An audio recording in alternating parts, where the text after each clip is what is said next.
Het Nederlands Forensisch Instituut had het lichaamke van het jelierige famke onderzocht. Joert kwam justitie met de uitslag. Het onderzoek door het NFI is naar voren gekomen dat er geen doodsoorzaak is vast te stellen.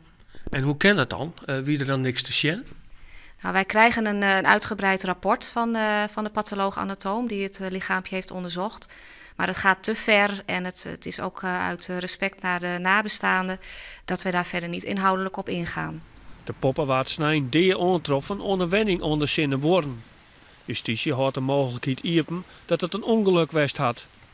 Buurtbewoners kunnen daar in elk geval wel van uit. De ouders van het famke binnen nog net jet. Dat zal nevens justitie op een gepast moment gebeuren. Het babytje moet nog begraven worden. Wij houden daar rekening mee en wij zullen dan daarvoor een goed moment uitkiezen om met de ouders te gaan praten. Worden zij jongen als verdacht? Op dit moment niet. Hoe zocht het onderzoek er verder uit? Het belangrijkste is nu dat we met de ouders gaan praten. We willen weten wat er zich heeft afgespeeld in dat huis, wat de toedracht is geweest. Dat zijn nu de belangrijkste onderzoeksvragen.